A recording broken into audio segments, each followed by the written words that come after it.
Bien-aimés frères et sœurs, vous connaîtrez la vérité et la vérité vous affranchira. Ça, c'est pas moi qui le dis, c'est la Bible qui le dit. Et moi, je vous dis mieux.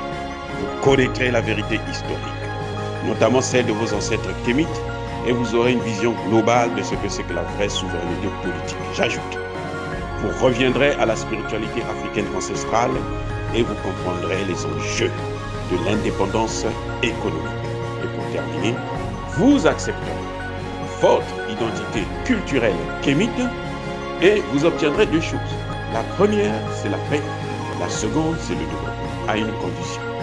L'unité de toute l'Afrique noire, l'unité de tous les Noirs du monde entier.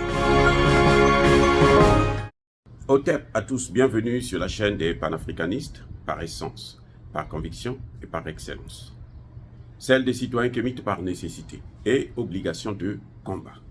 Nous sommes une chaîne qui n'est guidée que par nos ancêtres et rien que par les ancêtres qui appartiennent à l'égrégore du monde noir. Par conséquent, nous ne croyons en aucun Dieu venu de l'étranger. Toutefois, cette vidéo n'est aucunement destinée à inciter à la haine ou à la violence, car nous menons un combat qui est d'abord et avant tout spirituel, intellectuel et démocratique.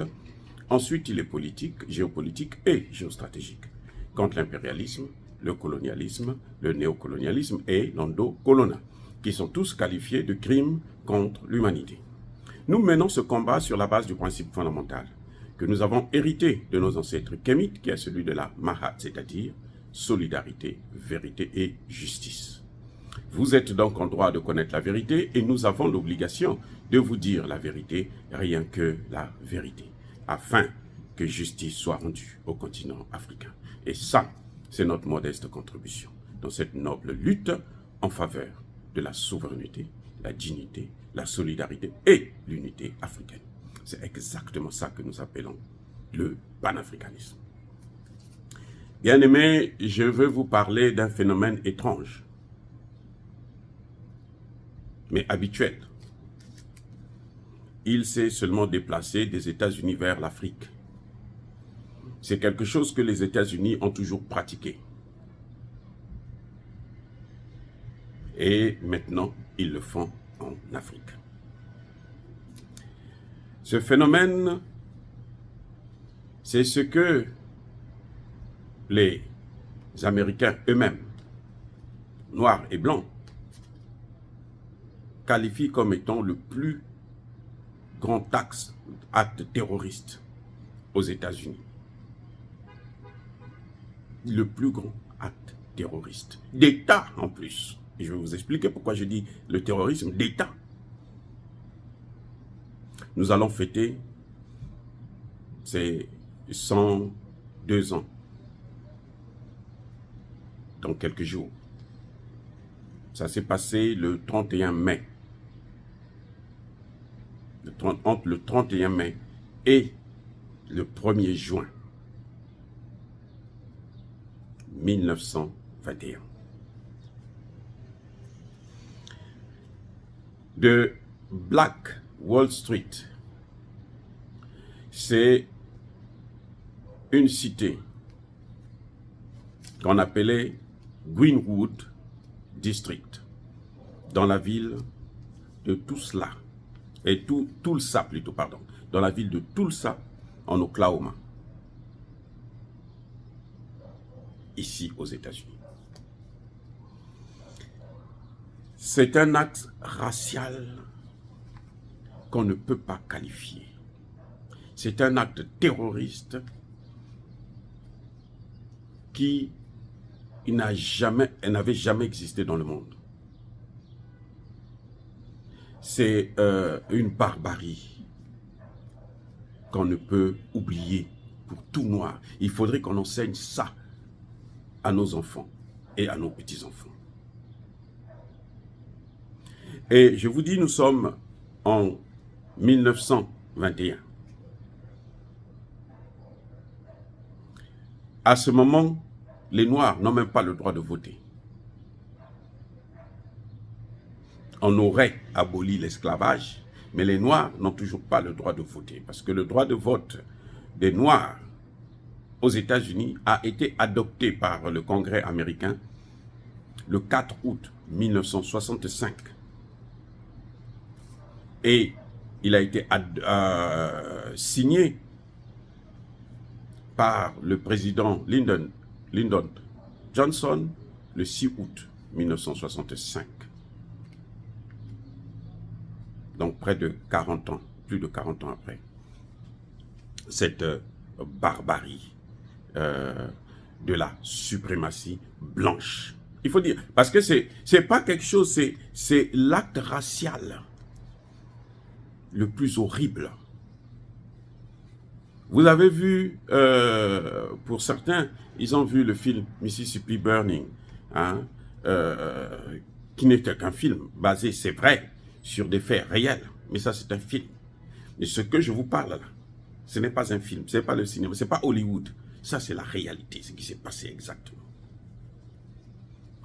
Dans la journée du 31 mai jusqu'au 1er juin 1921, le gouvernement a donné des armes. Écoutez bien, des armes aux Blancs. Parce que pour bien comprendre, il faut parler de ça. Pour envahir une ville occupée par des Noirs. Il y avait des hélicoptères, il y avait des armes de guerre, il y avait tout ce que vous pouvez connaître qu'on utilise pour la guerre. Contre des gens, des Noirs, qui n'ont aucune arme. Écoutez bien, qui n'ont aucune arme, qui ne leur ont rien fait, qui ne les ont pas agressés. Ces Noirs s'organisaient seulement pour avoir une cité où ils peuvent vivre. Peut-être pas en autarcie, mais sans avoir besoin d'une autre personne. Donc, dans cette ville, on l'appelait d'ailleurs Wall Street, Black Wall Street, parce que vous aviez des hôpitaux, vous aviez des écoles, vous avez des banques, vous avez des supermarchés. C'est-à-dire que vous avez tout été tenu par des Noirs, financé par les Noirs eux-mêmes. Les Blancs ont dit, s'ils continuent avec ça, à cette allure-là, ils vont s'en sortir. Ils vont devenir riches. On ne pourra pas avoir autorité sur eux. Alors qu'ils ont autorité, puisque les autres ne votent même pas. Et un jour, en ce jour-là, le gouvernement, l'État, a donné des armes aux Blancs. Ils sont venus tout brûler, toute la ville. C'est un scandale à Tulsa. Ils ont tout brûlé. Ils ont brûlé les maisons. Ils ont brûlé les supermarchés. Ils ont brûlé les banques. Ils ont brûlé les hôpitaux. Ils ont brûlé les écoles. Ils ont brûlé jusqu'aux églises. Ils ont même brûlé les mairies. Écoutez, attendez. Je dis, hein. Vous voyez la mairie, non? Ils ont brûlé même la mairie. Pas la mairie, mais les mairies. Ils ont tout brûlé. Ils ont tué tout le monde. C'est l'équivalent de plus de 40 pâtés de maison. C'est-à-dire que, vous voyez, quand vous prenez un bloc de maison, vous avez la rue qui passe devant, la rue qui passe derrière, la rue à gauche et la rue à droite. C'est ça qu'on appelle le pâté de maison. Plus de 40. Donc, toute la ville a été mise à feu. Il n'y a que, aujourd'hui, 3 survivants. 3. C'est 100 ans après, tout récemment, là, que le gouvernement, le Congrès américain, a invité ces 3 personnes pour venir témoigner sur leur chaise roulante parce qu'ils sont fatigués, ça fait plus de 100 ans.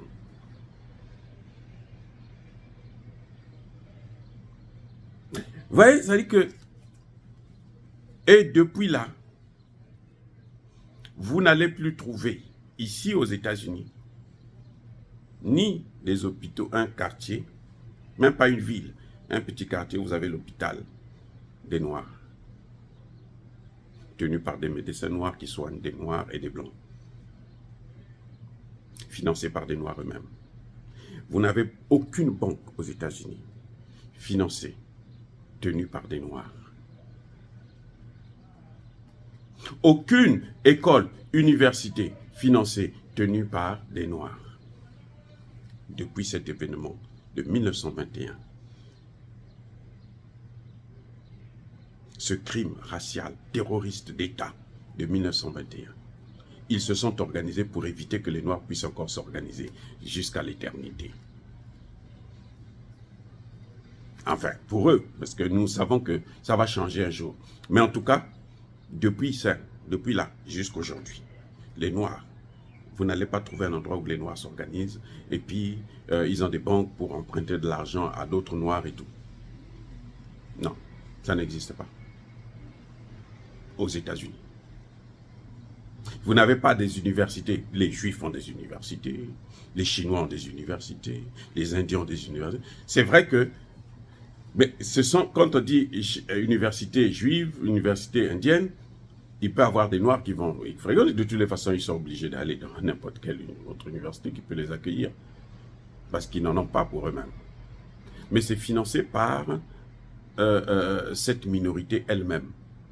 C'est ça qu'on appelle université des Noirs ou des Chinois, banque des Chinois, banque des... C'est ça.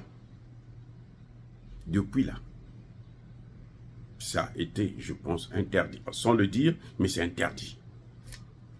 Et chaque fois que les Noirs tentent de s'organiser, on détruit ça. Ce qui se passe aujourd'hui, vous avez des milliardaires noirs, des sportifs qui gagnent beaucoup d'argent, qui sont millionnaires. Ce qu'ils font, vous savez quoi? Le jour de la Thanksgiving, la fête de la dinde, là, ils viennent dans des quartiers comme le Bronx, Queens et autres, ils vont distribuer des dindes aux Noirs, aux familles noires.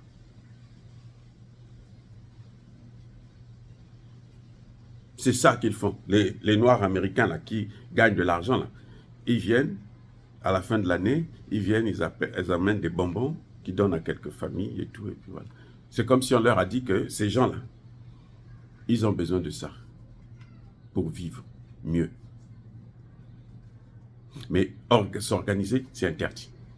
Je vais vous prendre un cas que moi j'ai moi-même vécu. Hein. Quand je suis arrivé aux États-Unis, il y avait un endroit où les Africains, cette fois-ci ce sont les Africains, les Noirs africains, venus d'Afrique, les immigrés africains, ont commencé à s'organiser en créant un marché. C'était entre Manhattan et le Bronx, à la frontière. Il y avait un pont, l'autoroute à côté et tout. Donc, pas un supermarché. Ça, c'est un marché. Et plusieurs Noirs avaient leur petite boutique où ils vendaient les produits africains. Quand tu avais besoin des produits africains, c'était là-bas que tu trouvais ça. C'était pas moderne, hein, c'était pas aussi clean et tout machin, puisque c'est pas quelque chose qui se sont organisés, ils ont mis de l'argent en jeu pour arranger. Non, chacun vient, il prend une partie, il met sa petite boutique et puis il vend ses produits. Mais à l'époque, même pour avoir, je parle de plus de 20 ans de cela, pour avoir du manioc par exemple, pour les gens de l'Afrique centrale, hein, c'était difficile. Donc si vous voulez avoir ça, c'est là-bas que vous pouvez avoir ça. Pour avoir la nourriture, vous voulez faire par exemple une recette de tchèb, c'était le meilleur endroit. Bon, c'est pas seulement là-bas, mais c'était le meilleur endroit où vous pouvez tout avoir. Vous voulez faire un repas ghanéen, vous avez tout là-bas. Vous voulez faire un repas nigérien, vous avez tout là-bas. Vous savez quoi? Et petit à petit, ça a commencé à grandir et puis les gens en parlaient. Il y avait des gens qui quittaient même d'autres États pour venir faire leurs courses. Là, quelques années plus tard, ils sont venus détruire ce marché. Sous prétexte que c'était pas très clean, nous voulons mettre un supermarché. Ils ont mis un gros supermarché là, un très gros supermarché là, à l'endroit en question. Et on a dispersé tous les Noirs. Ça, c'est ce que j'ai vu de mes propres yeux. J'ai vu de mes propres yeux. Vous voyez? C'est ça le problème. Donc, c'est pas un fait nouveau. C'est une stratégie qu'ils ont adoptée depuis la nuit des temps. Mais il y a quelle différence avec ce qu'ils font en Afrique? Le massacre de Tulsa, le massacre de Tulsa, c'est ce qui se passe en Afrique. Le terrorisme, là, ça vient d'où? C'est bien les États-Unis qui ont amené le terrorisme avec les pays européens, la France notamment, en détruisant la Libye, et puis après, ils se sont propagés dans le reste de l'Afrique. Voilà des gens qui passent leur temps qu'à détruire l'avenir des autres. Regardez le Mali. Quel est le problème que le Mali a aujourd'hui? C'est juste parce que son armée se dit, bon, nous allons contrôler le terrorisme là nous-mêmes. C'est vrai, nous avons eu un autre partenaire qui nous aide en armes et autres instructions, mais nous allons travailler nous-mêmes. Le Burkina Faso, pareil. Les États-Unis mènent maintenant la guerre contre le Mali. Une guerre ouverte contre le Mali. C'est exactement, vous savez, les mêmes causes là, produisent les mêmes effets. Tout ce qui se passe là, c'est pour contrôler, c'est pour éviter qu'on s'organise. Et depuis tout le temps, y compris à travers les institutions internationales comme Bretton Woods, Banque mondiale et autres, l'objectif c'est empêcher le monde noir, les Africains, de pouvoir se développer, de pouvoir être émancipés. Il faut que les Noirs viennent chez eux pour dire, tendre la main, nous avons faim. Et puis vous donnent un peu d'argent que vous allez rembourser à des taux très élevés. Quand c'est des taux de 5% par là, on appelle ça aide au développement. Il n'y a jamais eu d'aide. Il n'y a que des dettes au développement. Et pire, c'est que ces dettes-là, quand ils vous donnent l'argent, ils vous dictent ce que vous devez faire avec cet argent. Vous ne pouvez pas investir dans l'industrialisation de vos pays, c'est pas possible. Avec l'argent, leur argent, non, pas possible. Ils vont vous dire, mettez ça dans l'éducation, mettez ça dans la santé. Et l'éducation, quelle éducation? Leur éducation, leur histoire. On ne vous apprend pas le massacre terroriste d'État des Noirs, et le massacre, le terrorisme, le massacre racial de tout ça, de 1921. On ne vous parlera pas de ça à l'école. Moi, j'ai découvert ça ici. Et il n'y a pas longtemps même. C'est pour ça que je vous en parle aujourd'hui. Donc, c'est pas ce que vous voyez en Afrique là, c'est pas un fait nouveau. C'est ce qu'ils ont planifié depuis des siècles. Je dis bien, ce qu'ils ont planifié depuis des siècles. Après tout ça, nous sommes au IIe siècle. Ça, c'était le plus visible, puisque un matin, les Noirs se réveillent comme ça, il y a des hélicoptères qui bombardent, il y a des militaires qui rentrent, qui tuent, qui détruisent tout. Toute la ville. Ils ont tout détruit. Ils ont tout rasé. Les hommes et les femmes, les plus chanceux, ils ont pu fuir. Ils ne sont plus jamais revenus. Ce qu'ils font en Afrique actuellement, c'est ça. C'est la même chose. Pour nous empêcher de vivre. S'ils peuvent nous raser comme ils ont fait. Les premiers, quand ils sont arrivés, il y avait des Noirs ici aux États-Unis. Les natifs américains, ils les ont tous massacrés. Il y a quelques individus qui s'en sortent un peu et tout. Mais non. Voilà les difficultés que nous avons, nous, à nous en sortir, à vivre dans ce monde. Et c'est un combat. Et chaque fois qu'ils trouvent un pays qui veut nous aider à ouvrir un peu les yeux, à regarder comme la Russie le fait actuellement, ils s'attaquent à la Russie. Cette guerre ne va jamais se terminer tant que les Noirs ne seront pas émancipés. Tant que les Noirs n'auront pas leur indépendance. Parce que toute tentative de laisser les Noirs s'en sortir va être écrasée. Ou plutôt, va se transformer en guerre contre les États-Unis. Je dis bien toute tentative, non seulement les États-Unis, mais aussi les Européens. Quand on dit que nous avons été colonisés par les Européens, non. Les Américains avaient laissé les Européens gérer ça pour leur compte. Et maintenant, ils sont en train de vouloir reprendre la main. C'est pour ça que vous voyez des sanctions contre le Mali, des sanctions contre le Burkina, des sanctions contre le Centrafrique, des sanctions contre... C'est tout ça pour seulement... Là, le seul objectif, c'est de ne pas nous voir nous émanciper, émerger. C'est tout. Que nous puissions être dépendants d'eux, qu'ils puissent nous contrôler, nous tuer quand ils veulent, nous détruire quand ils veulent. Dire cela, c'est inciter à la haine ou à la violence. Non. On parle des massacres de Moura au Mali pour décourager l'armée malienne. On parle des massacres de Karma au Burkina Faso pour décourager l'armée burkinabé. Mais on ne parle pas de leur massacre. Ce sont des prétextes pour faire exactement ce qu'ils ont fait à Greenwood Village, Greenwood District, dans la ville de Tulsa.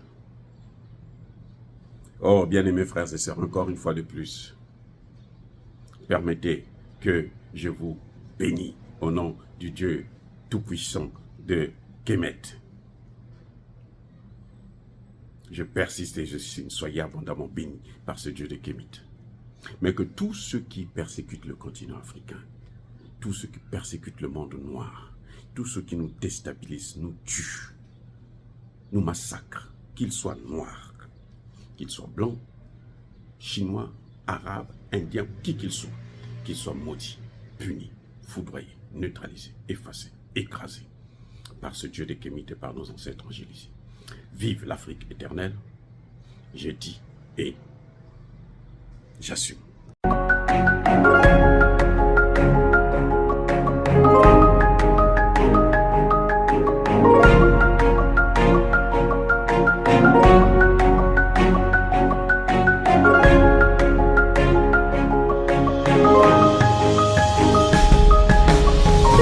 Eux, ils marchent par la foi et non par la vue. Mais moi, je vous conseille vivement de marcher par la connaissance scientifique et historique, notamment celle de nos ancêtres kémites, par les 5 sens et par l'intelligence. À vous, à Pierre.